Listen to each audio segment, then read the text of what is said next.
There comes a time when all great things must come to an end. That's a saying that's existed for a long time. Oh, wait, is this thing recording? It sure seems that way. Hey, friends, welcome to another episode of Stories. On today's episode, we're focusing on some spooky tales and experiences from work, stores, and retail. I know this topic has been highly requested, and I'm sorry it took so long. But hey, better late than never, I suppose. So, from working late at night at work to being the only one on the job, these sets of stories are sure to give you the spooks. While you're listening, enjoy the rest of the background footage that I filmed during my time in Mexico. Hey, I also invite you to stick around until the very end of the video because I have a very important update. I talked about this in the last video, but I wanted to go ahead and give you the heads up one last time.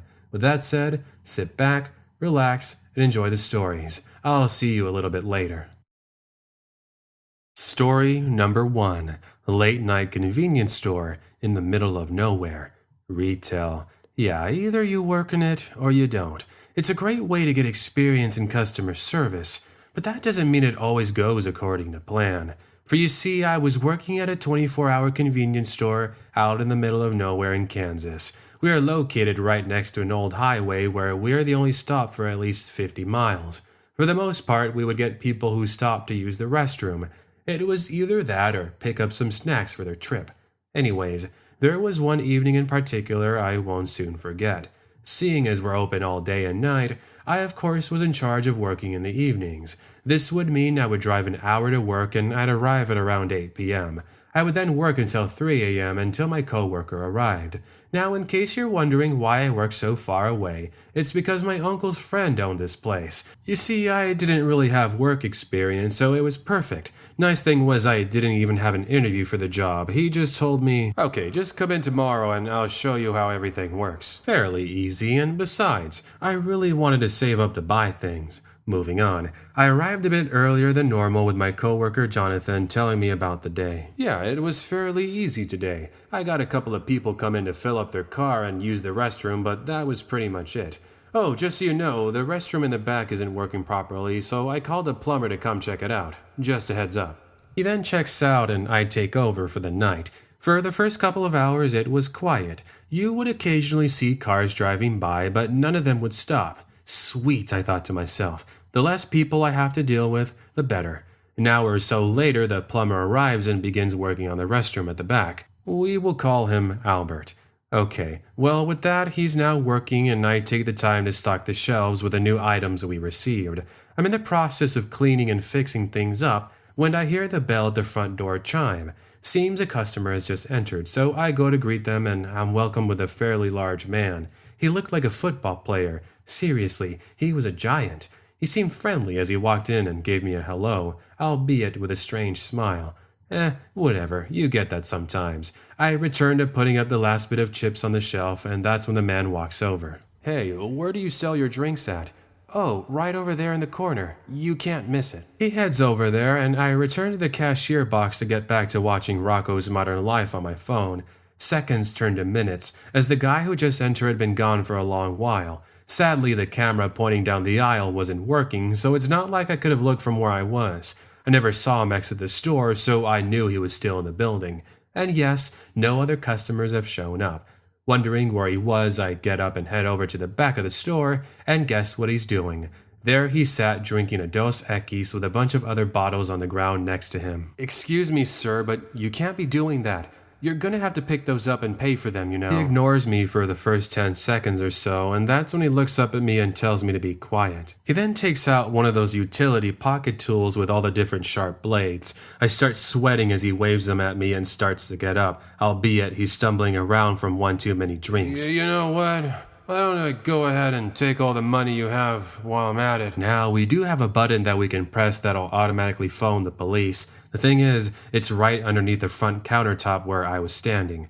Even if I did press it, it would take them a bit to get there. I grabbed the mop that was next to me and used it to push him away, though it didn't seem like he was having any of this. Here I am, only 5'3", like 110 pounds, versus a guy who's easily over 6'5" and outweighing me over 150 pounds.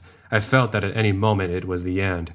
Luckily, that's when the next series of events happened that ultimately saved me. As I'm slowly backing away from this guy, I look to the corner of the store. I can see Albert the plumber, and he's now seeing what's taking place. I take a look at him, and he nods over to me almost as if he's saying, "Okay, distract him for a couple of more seconds. I'll go ahead and get him from behind." So I'm backing up, waving this mop as the plumber sneaks his way behind Dos Equis man.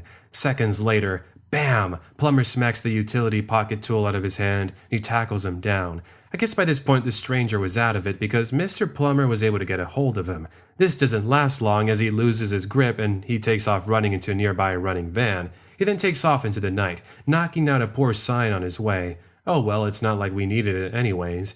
As soon as he left, we phoned the police and we locked all the doors, and they then arrived about 20 minutes later, in record time, mind you. After that, they took our statements. The man was never found, though something happened a couple of days later that sent me chills. I was on my Instagram when I noticed I had a message from someone I didn't know. I forget the username, but anyways, the message simply said, "You better not tell anyone what happened. I know your name, and I know where you work. Next time, you won't get off so easily." I immediately called in about it, but nothing came up. To say I was nervous after what happened was an understatement. In the end, I'm so thankful for Albert being there. If he wasn't, then who knows what would have happened to me. Story number 2. He waited for me in the parking lot. I'm a 19-year-old college student working at one of those small dollar stores out here in the upper Midwest. Not the most exciting job in the world, but it lets me save up some money while I attend school.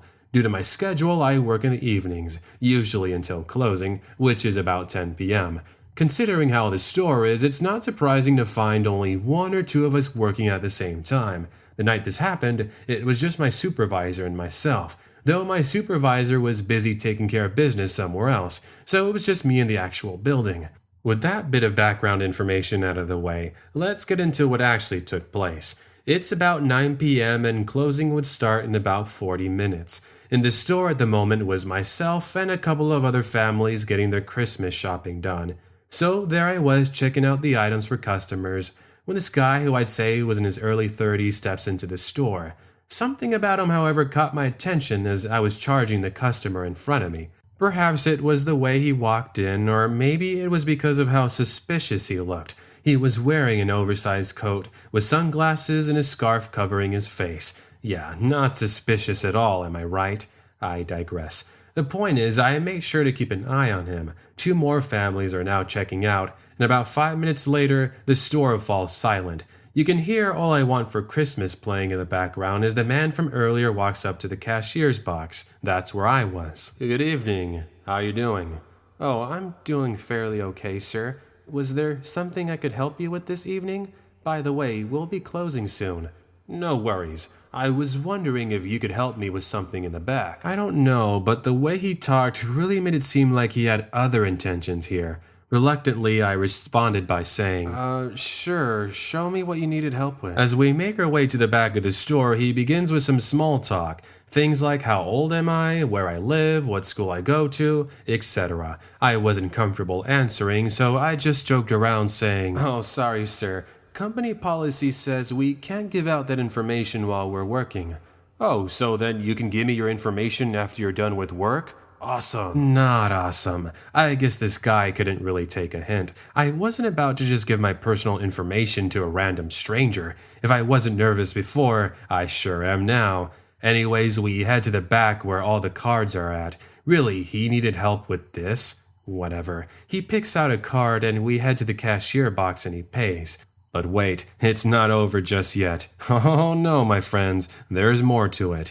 You see, he eventually leaves and I close the shop like normal. As I make my way to my car in the dark, empty parking lot, I feel eyes on me. I was right. I turn around and I can see the shadow of a figure standing next to a street lamp. They start making their way over to me and it's the man from earlier. "Hey, so now that you're off of work, what do you say we go out for the night?" I became so nervous now as there have been stories of people being robbed within the past couple of weeks. I wasn't sure if it was one of them or if this was unrelated, but regardless I start reaching for my pepper spray. Not that it would have done much considering he had sunglasses and a scarf on. Odd choice for the night, honestly. I'm mere feet away from reaching for the door handle, but that's when he jumps in front of the door. Where do you think you're going? Don't think you can get away from me that easily. Great. There went my only way out of the situation. Also, it's not like I could go back into the store. I mean, I could, but I would have to use my key to open it. By the time I opened it, he would have caught me. That probably would have been the end of me. I mean, I'm really small for my age, and a lot of people mistake me for a teenager in high school. Well, in those seconds, I devised a plan. I would make a run for it, hoping this guy wasn't fast. I would loop around the store, then click the button on my key to open the front door. In order for this to work, I needed two things. One, I had to hope this guy wasn't a fast runner, and two, I had to hope no one else was with him that was involved. Anyways, I make a run for it, going down the corner of our building, heading down the alleyway. I figured I could lose him here. I seem to get my chance when he stumbles over some boxes I threw in his way. Moments later, I'm back at the front of the store and this guy is no longer in sight. I now make a mad dash towards my car, opening the front door when I can see him running back from the way we started.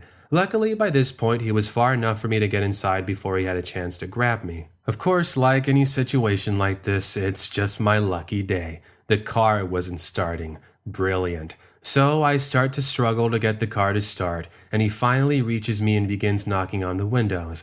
This time he had a large rock in one hand, and he begins hitting the window. I can now see cracks starting to form, and at last the car starts. Yeah, I waste zero time heading out of the parking area, not looking back. Immediately, I head to the police station where I give them a statement. With the bit of description I gave them, they kept a lookout for him. Luckily, a couple of days later, they found someone matching his description, and he was hiding in the back alleyway of our store. Not sure why he was there, but a coworker of mine noticed him through the back window and noticed he was acting suspicious. At the end of the day, I was called in and I confirmed this was the guy. Yeah, that was the last I ever saw or heard of him again, which is good. As for my job at the dollar store, I worked there for about a month later, but ended up moving somewhere else shortly after. Story number 3. The meetup point was at my store? Not sure how unusual this story sounds to some of you, but I thought I would submit it anyways. This is an experience I had a few years ago. It happened in 2013 and I was 18 years old at the time. I myself was working at a small mom-and-pop video rental store out in Wyoming. It was okay money. I mean, for a minimum wage job, it was fairly straightforward. I would check out movies for the guests, stock the shelves with new arrivals, and pretty much just sit around. Since the town I worked in was so small, we rarely got customers, which I guess was even better for me. Our busy days, if you want to call them that, were on Friday evenings. Naturally, this was when people would come in and rent movies for the weekend. Must be nice. Speaking of weekends, while my friends were out partying and having a good time, I was stuck working. Figures. Anyways, back to the story. It started off like any Friday evening. I came to work at around 3 p.m. and I started the afternoon by helping some customers checking out the movies. Pretty standard stuff. Eventually, about 3 hours go by and we haven't had any customers. I did, however, text a buddy of mine who came to hang out with me to keep me company. Nice thing was my boss was pretty nice about this. As long as I got my work done and helped out the guests, it was okay to have a friend there with me. We will call him Michael. Anyways, Michael joined me and we sat watching movies, naturally while eating some popcorn. A couple more customers came in and I paused the movie we were watching to help them out. A bit after this, Michael's dad calls him telling him he had to be home for dinner. Sorry about this, but my dad wants me to go home. Dinner's ready, so I'm gonna be heading out. Hey, come on over tomorrow. I'm sure we'll have some leftovers. He leaves and now it's just me. Man, I wish he would have stayed, because it was now only going to get worse. I forget the time, but it was definitely dark outside. I'm cleaning the shop, and I now head to the back to throw the trash away. The back room was essentially an extension to the store. It was just for employees only. Back here, we had a break room, extra movies, and food. Anyways, I go ahead and exit through the back door, and I make my way into the back alleyway. What a sight. Of course, of all nights, it's not only cold, but there is a fog beginning to form. You honestly couldn't see down the alleyway even if you tried. It was like a perfect plot for a movie. Walk into a foggy alleyway, then the bad guy shows up. Then you're pretty much done for. Anyways, I head down the alleyway for about 50 feet and I arrive at the dumpster. That was when I started to hear footsteps. I stopped for a second as I thought perhaps the noise I heard was me throwing the trash into the dumpster. Nope. The footsteps start getting louder, and I can begin to see a shadow forming through the mist. The closer the person got, the more I can see how large they were. I'm now getting nervous because 1, our shop is in the middle of nowhere, and 2, no one ever walks back here. Soon I'm met face to face with a man wearing a dark hoodie with matching pants and boots. He also had a backpack with something in it. I later found out what it was. Good evening. Look, I need your help here.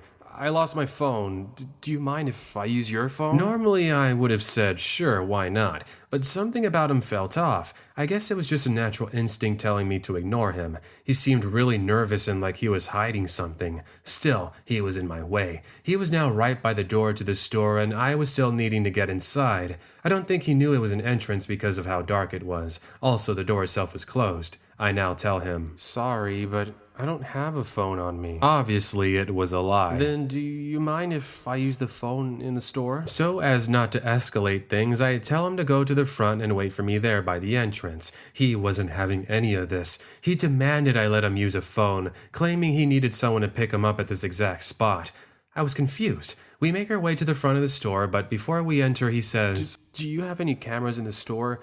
I'm just wondering is all. Him wanting to know that really made me start to think he was attempting to rob the store. I told him, we actually do have some cameras in the store. Why? What's up? That's when I can see headlights approaching the store. It's a dark blue minivan. This guy suddenly takes off, but that's not before saying, this never happened. You never saw me. So if anyone says anything, don't tell them I was here, Emily. I know where you work, and I can easily find out where you live. In case you're wondering how he knew my name, it was written on my name tag. Someone from the minivan shouts out, come on, let's get going. The meetup was like 10 minutes ago. You're late. They take off driving away, and I'm left confused as to what took place. I ended up calling in about it and explaining what took place. They thank me and make their way to find these two. I later found out that they were responsible for breaking into a jewelry store that was close by. I guess the alleyway I worked at was supposed to be the getaway point.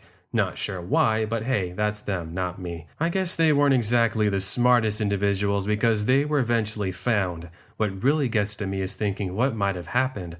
Could it have been possible he had something on him? And if so, what would have happened to me? Regardless, that's the end of that tale. I hope you enjoyed it. Story number 4. The Rattlesnake of Anchorage. This took place a couple of months ago, and I'm so happy to be alive. Seriously, I came so close to biting the dust that it's crazy to think what might have happened. Bite. Remember that word, okay? Because it's going to be a main selling point of this story.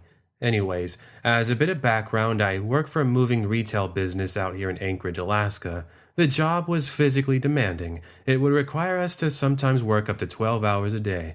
On top of this, we were required to move furniture amongst other things. Also, since this took place in the summertime, it was pretty much sunlight all day long. Moving on. One day, my buddy, who we will call Gary, and myself were in charge of moving some furniture from a home in Anchorage out to Palmer. It's about an hour drive, and we were expecting a pretty easy delivery. We arrive at the family's house, and we start putting furniture and other items into the back of our vehicle. Strangely enough, they owned a rattlesnake and wanted us to put it in the back of the vehicle. I, for one, will come out and say I'm not exactly a fan of snakes. Anytime I see them, I freeze. Seriously, I don't want anything to do with them, but I had to be brave regardless. Once we finish up, Gary gets a call from our boss telling us he needed one of us to be back at the shop. I offer to stay behind and commence the moving, and Gary heads back to the store. What happens next was something I would never forget. I now start driving heading to Palmer, and for the first 40 minutes, everything is going fine. I had my earphones in and I was listening to some AC/DC. Out of nowhere, I feel this sharp pain on my right leg. I try to ignore it for the first couple of seconds, but that's when I felt something moving near my leg. I almost have a panic attack as I see the rattlesnake from earlier lying next to my leg. Well, that explained the pain because I could see he had bit my leg. Honestly, I'm so lucky I didn't crash right there and then because I'm able to quickly stop the car. I literally fly out of the car as the rattlesnake starts moving around onto the seat. There I am on the side of the road with this sharp pain in my leg. This was when panic starts to set in. I'm now on a stretch of road where I can't see any cars. To make matters worse, my cell phone was in the car and the snake was right next to it. It's almost like the snake was saying, "Oh, this is a nice phone you have. It'd be a shame if I take a nap next to it so you can't call for help." I joke about it now, but back then it was no laughing matter. Regardless, I take my chances. I throw a CD that was next to the door, and this causes it to move to the back seat. In one quick swoop, I grab the phone and immediately I call for help. Luckily, I do see a car drive down the road and I signal them to stop. "I need your help. I've been bit by a snake." I'm sure hearing something like that happening in Alaska is rare, so I can understand why he was doubtful. Well, eventually I'm able to get to the doctor and I recover from the bite. Sure, my story doesn't involve an encounter with a person, but it's still a story that will send you chills. Oh, and in case you're wondering, the cage the snake was in had fallen over while I was driving. That's when he made his way to the front of the car and found me. Story number 5. I was gone for a couple of minutes, then they break in. This actually just took place a couple of nights ago, and police are still looking into it. For some background context, I work in retail at a small discount clothing store. It's a fairly small shop, kind of think of it like a Goodwill. Anyways, due to the recent series of break-ins, our boss has told us to remain on high alert. I was always of the mindset of, seriously? What are they going to get out of a discount store? Well, I would soon get the answer to that. I was working alone this evening and we were in the process of closing up for the night. I figured that in order to get started on closing early, I would go to use the restroom first. Of course, if a guest were to show up, then they would have to wait for me. Before I go to the back to use the restroom, however, I just catch the glimpse of someone looking through the front window. Considering it's dark outside, I'm unable to see who it was, but I knew there was definitely someone out there. I wait there for a couple of minutes, thinking someone would enter the store, but nothing. Okay, whatever. Maybe just someone checking to see if we were open or not. I now head into the back to use the restroom. As I enter, I hear the bell of the front door opening. Great. Well, they will have to wait because I couldn't hold it in anymore. Suddenly, I start hearing things being tossed around and even the front window breaking. Needless to say, I'm in the restroom frozen as I hear all this noise in the front. My worst dreams came true. Someone or someones were robbing the place. Thankfully, the alarm was sounding off, so I knew officers would be on their way. Still, I couldn't shake the feeling that they might try to come in for me. Soon enough, I can hear footsteps coming closer to the restroom in the back room. I sat there silently thinking they would break the door down at any moment, but instead, I hear someone say, "Come on, let's get out through the back." I can then hear the back door closing and the talking suddenly stop. It's now I finally snap out of it and call the local police station. Good thing was they were already on the way, but by the time they arrived, it was too little too late. They were already long gone, but wow, let me tell you about the damage. The place was a mess. Clothes were tossed everywhere, and the cash register was empty out, obviously. As it turned out, they even found the safe and took what was there as well. Luckily, our store does have cameras, and the officers use that to try and identify them. Unfortunately, our cameras aren't the best quality, so it really didn't help. Also, since no one actually saw them, we couldn't really get a great description. All you could see on the CCTV were two men breaking into the store wearing all dark attire. If anything comes up, I'll make sure to send in more of my stories so I can tell you on whether or not they were found or not. But for now, that's everything. Okay, phew. Now I'm glad the job I have isn't in the middle of nowhere, or even out in a dangerous area. Thanks a lot for watching the season finale of Storytime, everyone. I hope you enjoyed it. Now hold on a minute. Season finale? What do you mean? Well, as I said in the previous video, I'm going to be taking time away from making videos. The main reason being that I've been presented with an amazing job opportunity. It's sort of been a dream job I've always had my eyes on since I was a kid. Actually, I want to go ahead and give a special thank you to a good friend of my mom who presented me the opportunity. So, where will this job be at, you might be wondering? Well, that's a secret. Well, it's not really. I talk about it more on my Instagram, so for the final time, I'll tell you. If you want to continue interacting with me and seeing what I'm up to, then I invite you to head over to my Instagram. My username is on the bottom right at the corner of the video. So, what does this mean for all of you? Well, it means there won't be weekly story narration videos like before. I mean, I might be able to do like 1 or 2 a month, but there's no guarantee since I'll be working full time. Don't worry though, I'll still be responding to comments and questions, so it's not like I'm truly leaving. I guess more than anything, from the bottom of my heart, I want to say thank you to everyone who's been a part of this journey and who's been supporting me. It's been almost 2 years since I started doing this, and it's been awesome. Starting from a channel that was so small to getting where I am now, it's truly an honor. Thank you so much to everyone. I can't wait for what the future has in store for all of us. I leave you all with that. See you all very soon.